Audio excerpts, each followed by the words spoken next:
자, 여러분들과 함께 에베소서 5장 3절부터 7절까지의 말씀을 살펴보겠습니다.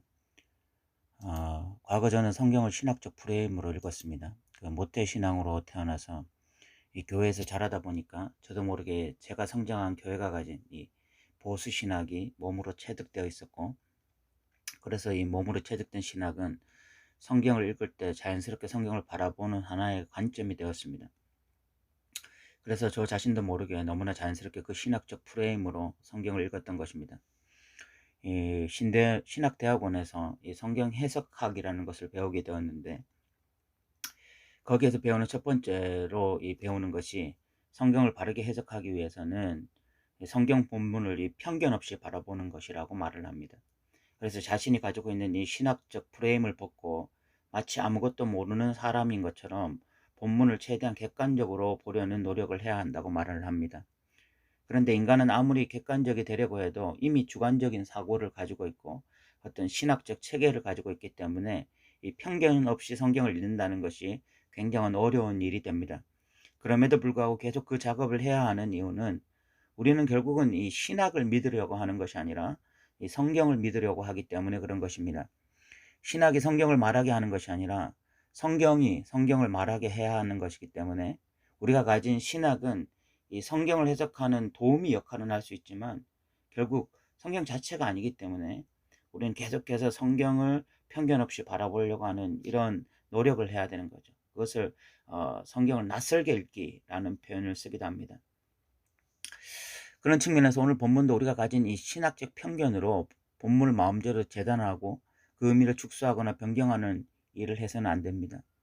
그런데 과거에 저는 제가 가진 신학으로 이 본문이 제대로 해석되지 않았기 때문에 함부로 본문의 의미를 쉽게 이렇게 변경하는 일을 하였습니다. 오늘 우리는 본문 자체가 무엇을 말하는지 최대한 본문의 의미를 살리려 노력하며 이 본문을 좀 살피고자 합니다. 먼저 3절을 보겠습니다. 3절에 음행과 온갖 더러운 것과 탐욕은 너희 중에서 그 이름조차도 부르지 말라. 이는 성도에게 마땅한 바니라 라고 말씀하고 있습니다. 여기서 음행과 온갖 더러운 것이라는 것은 동의어입니다. 그러니까 음행을 말하는 것입니다. 그리고 탐욕을 말하고 있습니다. 이 두 가지는 그 이름도 부르지 말라고 말씀하고 있습니다. 이것이 성도에 마땅한 바다라고 이야기하고 있습니다. 이 음행이라고 하는 것은 배우자가 아닌 다른 세상과 이 성관계를 통해서 쾌락을 쫓는 것을 의미합니다. 이 탐욕이라고 하는 것은 하나님이 주신 것 이상을 가지려고 애쓰고 힘쓰는 삶을 의미합니다. 하나님이 주신 것 이상을 가지려고 한다라는 것을 어떻게 알 수 있냐면, 그 사람이 가지고 있는 가치나 방향이나 목적이 어떤 진리가 아닌 다른 상태에서 오직 그 진리를 향한 오직 자신이 목적한 바를 향해서 미친 듯이 다름질하는 것을 말하는 것입니다. 쉽게 말하면 우선순위가 먼저 그의 나라와 그의 의가 아닌 상태에서 오직 세상 것을 더 얻기 위해서 시간과 에너지를 쏟는 삶, 이것이 하나님이 주신 것 이상을 가지려고 하는 삶입니다. 이것이 탐욕이라는 거예요. 탐욕이라고 하는 것에는요, 우선순위가 빠지게 되는 것입니다. 먼저 그의 나라와 그의 의를 구해야 되는데, 그런 것에는 에너지를 쓸 시간이 없고 오직 자신이 더 가지기 위해서, 뭔가를 더 가지기 위해서 온갖 에너지를 쏟는 삶, 이것이 바로 탐욕입니다. 이런 성적 쾌락을 쫓는 삶과 육적 욕심을 따르는 삶은 그 이름이라도 부르지 말라라고 성경은 말하고 있습니다. 그것이 성도의 마땅한 삶이라고 말합니다. 여기서 마땅한 삶이라는 것은 당연한 삶이라는 것입니다. 성도하면 음행과 관련이 없고 탐욕과 관계가 없는 자라고 말을 하는 것입니다. 그런데 실질적으로 현실에서 우리는 이런 성도들을 찾아보기가 오히려 어렵습니다. 음행에 눈이 먼 성도들도 있지만 또 그것보다 더 심각한 것은 이 탐욕에 눈이 먼 성도들입니다. 우선순위가 완전히 뒤바뀐 성도들, 그래서 자신이 더 가지기 위해서 온갖 에너지를 다 쏟아붓지만 그것에, 그러나 하나님을 위해서는 에너지가 남아있지 않는 자들을 우리는 심심치 않게 발견합니다. 이 시대에 따른 트렌드가 있는데 신앙의 트렌드도 있는 것 같아요. 오늘날 이 시대의 신앙 트렌드는 우선순위가 뒤바뀌고 탐욕의 노예가 된 그런 어떤 신앙 형태가 신앙 트렌드가 아닌가 그런 생각을 듭니다. 그런데 더 애석하게 교회가 세상적인 탐욕에 눈이 먼 성도들인지 그렇지 않은지에 대해서 별로 관심이 없는 것 같습니다. 교회가 관심이 있는 것은 그 사람이 교회에 얼마나 잘 출석하는지, 교회를 잘 섬기고 있는지, 11조 생활을 잘하고 있는지 그런 어떤 종교적인 부분에 관심이 많은 것 같아요. 우리는 교회에서 나를 인정하든 안 하든 목사님이 나를 인정하든 안 하든 그런 것과 상관없이 성경이 무엇을 말하는지, 성경이 성도들에게 무엇을 기대하는지 그런 것들에 정말 주목해야 됩니다. 성경에서 성도들은 음행과 탐욕은 그 이름조차도 부르지 않는 것이 성도의 삶이다. 그것이 마땅한 삶이다라고 이야기하고 있습니다. 나는 저 사람보다는 덜 욕심을 내고 살고 있다. 나는 그래서 저 사람보다는 덜 세속적이다. 그런 것이 포커스가 아니라 상대적으로 다른 사람들과 비교해 보니까 나는 그래도 좀 덜하다 이런 것이 중요한 것이 아니라 성경에서 지금 음행과 탐욕은 그 이름조차도 부르지 않는 것이 성도의 삶이다라고 말을 하고 있다는 것. 성경이 그렇게 말을 하고 있다는 것. 거기에 우리가 좀 포커스를 두었으면 좋겠습니다. 또 성도들은 말에 있어서 거듭난 자들이다라고 이야기를 하고 있습니다. 4절에 보면 누추함과 어리석은 말이나 희롱의 말이 마땅하지 아니하니 오히려 감사하는 말을 하라라고 이야기하고 있습니다. 이 누추함과 어리석은 말이라는 것은 아마 성적인 이 저속한 농담을 의미하는 것처럼 보입니다. 희롱의 말이라는 것은 남을 깎아내리고 조롱하는 말을 의미하죠. 이렇게 성적인 음담패설이나 남을 깎아내리는 조롱의 말은 이 성도들이 사용하는 언어가 아니라고 말을 합니다. 이 말이라고 하는 것이 참 요상한 것은 우리의 입을 통해서 너무나 쉽게 나오는 것이라는 것입니다. 우리가 이 신앙의 필터를 거쳐서 말을 하는 훈련을 하지 않으면 우리는 자신도 모르는 사이에 이런 신앙에 유익되지 않는 말들을 하면서 살아갈 수가 있습니다.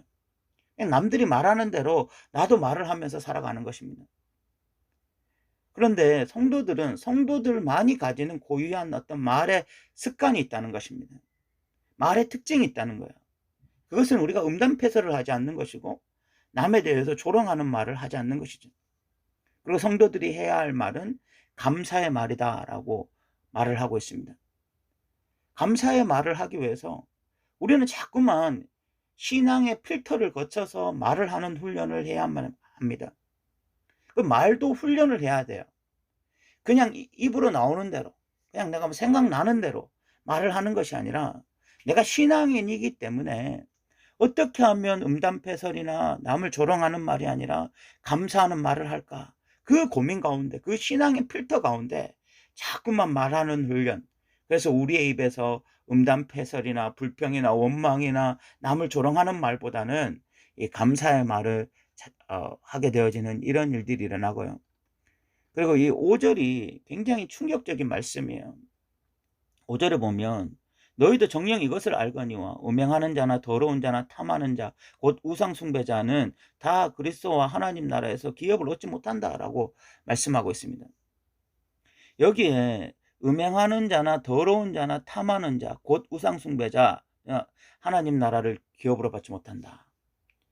이 구절은요, 제가 과거에 가진 신학으로는 도저히 해석할 수 없습니다.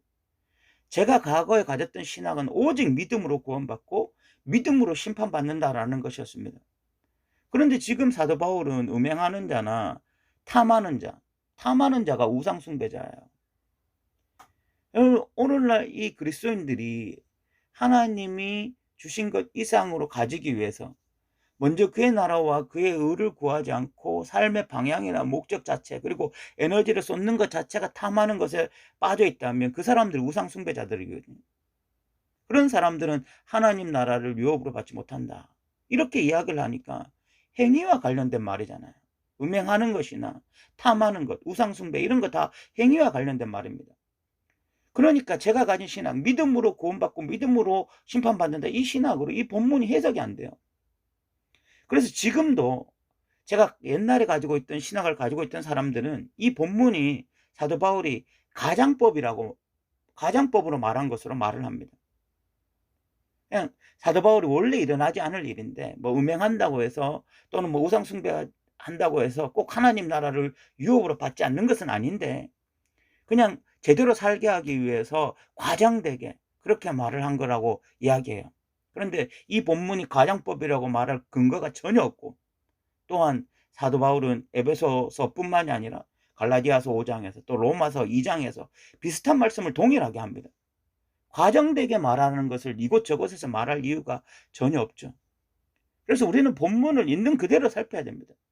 정말 음행하는 자, 그 탐해서 우상숭배라는 것은 더 욕심을 가지는 것을 말해요. 탐심이거든, 탐심.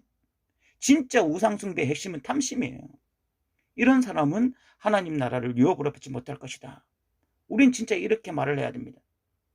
이렇게, 그렇다면 우리가 이 본문을 어떻게 해석해야 되냐면, 진짜 믿음은 믿습니다 라고 동의하는 것이 아니라 순종을 포함하는 믿음이라는 걸 알아야 됩니다. 그것이 로마서에서 말하는 믿음의 정의예요.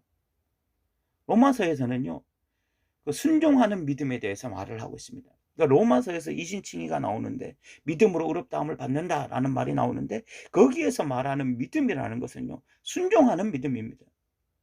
순종을 통한 믿음이라고 말을 할 수도 있고 순종 곧 믿음이라고 말을 할 수도 있습니다.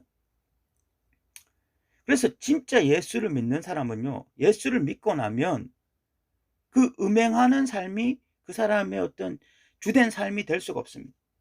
탐하는 삶, 곧 우상 숭배하는 삶이 그 사람의 삶의 주가 될 수가 없어요. 만약 예수님을 믿는데 그 삶을 계속 유지해 간다면 그 사람은 다른 어떤 것보다 내가 정말 믿고 있는 사람인지를 확인해 봐야 되는 거예요. 그런데 값싼 복음이, 값싼 구원이 너무 많이 선포되었습니다. 음행을 하든 탐하는 삶을 살든, 그래서 우상 숭배의 삶을 살든 상관없이 그냥 입술로 예수님의 십자가와 부활을 믿는다고 고백하면, 그리고 교회에 열심히 출석하면 이 그리스도인이라고 선언해 주었습니다. 이는 중세 시대에 면죄부를 판 것과 유사한 이 구원을 남발하는 것입니다. 성경이 지지하지 않는 구원을 얄팍한 신학 한 줄로 구원을 남발해 버린 것입니다. 6절에 이렇게 말씀합니다. 누구든지 헛된 말로 너희를 속이지 못하게 하라. 이로 말미암아 하나님의 진노가 불순종의 아들들에게 임하나니. 누구든지 헛된 말로 너희를 속이지 못하게 하라 라고 말씀합니다. 그 당시에도 그랬다는 것입니다. 좀 음행 좀 해도 어떻냐, 뭐 좀 탐심, 조금 뭐 욕심을 부린다고 어떻냐, 그게 뭐 우상숭배라고 해도 좀 뭐 어떻냐, 너가 하나님 믿는다는 게 중요하지, 별 문제 없다, 구원의 문제 아니다, 좀 신앙이 약하면 좀 그럴 수도 있는 거다 라고 이야기해 주는 사람들이 있었어요. 그 당시에도. 너무 두려워하지 말고 그냥 그렇게 살면 된다, 그래도 하나님의 은혜가 있다, 하나님 선하신 분이고 자비하신 분이고 그래도 그 아들 주신 분 아니냐, 그런 식으로 이야기하던 자들이 그 당시에도 있었어요. 그런데 그런 헛된 말에 속아 넘어가서는 안 된다라고 말씀하고 있습니다. 그리고 그렇게 살아가는 자들의 그 정체성이 불순종의 아들들이라고 말을 하고 있습니다. 그런 삶을 살아가는 자들은 믿는 자, 순종하는 자들, 믿는 자들이란 말이 순종하는 자들이란 말이거든요. 그런 자들의 삶이 아니라 불순종의 자식들이고 그런 자들에게는 하나님의 진노가 임한다. 그러니까 너는 그런 자들과 함께하지 말라라고 오늘 본문이 말하고 있어요. 오늘날 이 이신칭이라고 하는 신학 하나로 그냥 자신의 모든 어떤 이 신앙이 이신칭이 하나에 국한되어 있는 사람들 너무 많습니다. 그냥 믿으니까 됐네. 그리고 그냥 교회 그냥 열심히 다니고 그냥 뭐 그렇게 신앙생활 하는 사람 너무 많아요. 그런데 여러분, 우리가 성경을 봐야 될 거 아닙니까? 성경은 음행과 탐욕은 성도들의 마땅한 삶 아니다. 함부로 말하지 마라. 그거 성도들의 마땅한 삶 아니다. 그리고 음행하는 자나 탐하는 자, 곧 우상숭배자, 하나님 나라 유업으로 받지 못한다라고 분명히 선언하고 있습니다. 이것이 성경입니다. 신학을 들이대기 전에 성경 본문에 먼저 우리가 집중해야 됩니다. 성경이 도대체 무엇을 말하는지. 여러분, 우리가 이 신학으로 다시 이 본문을 재해석하지 않기를 바랍니다. 그리고 진짜 믿음이 무엇인지, 진짜 그리스도인의 삶이 무엇인지 우리가 이 본문을 보면서 깊이 이해하고, 그리고 우리가 그리스도인 삶을 살아가는 그런 저와 여러분 되시기 바랍니다. 오늘도 들어주셔서 감사합니다.